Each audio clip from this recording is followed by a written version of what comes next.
தள்ளுவண்டி கடை சாம்பார் செய்வது எப்படின்னு பார்க்கலாங்க.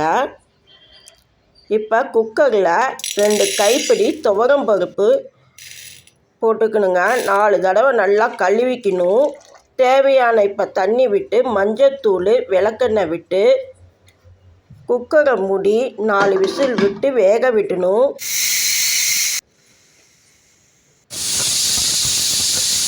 இப்போ மிக்ஸி ஜாரில் 2 பழுத்த தக்காளி, 2 வரமிளகாய், பூண்டு 3 பல், மல்லி விதை 1 ஸ்பூனு, சீரகம் 1 டீஸ்பூனு அரைச்சி பேஸ்ட் ஆக்கிக்கணுங்க.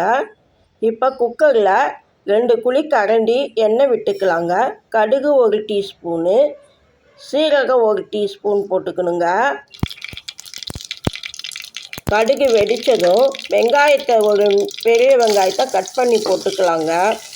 2 வரமிளகாய், கருவேப்பிலை போட்டு நல்லா கலந்து விட்டுக்கணுங்க. இப்போ குழம்பு மிளகாத்தூள் 1 ஸ்பூனு, சாம்பார் பொடி 1 ஸ்பூனு, மஞ்சத்தூள் 1 ஸ்பூனு நல்லா கலந்து விட்டுக்கணுங்க. இப்போ அரைச்ச தக்காளி பேஸ்ட்டாக போட்டுக்கலாங்க. நல்லா கலந்து விட்டுட்டு மிக்ஸி ஜாரில் கழுவுன தண்ணியும் விட்டுக்கணுங்க.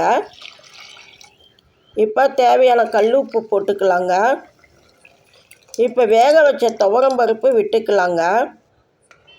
நல்லா கலந்து விட்டுக்கணும்.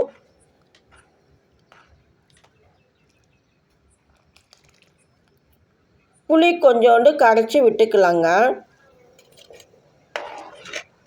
பச்சை வாசனை போகிற வரைக்கும் கொதிக்க விடணும். நல்லா கொதி வந்துடுச்சிங்க.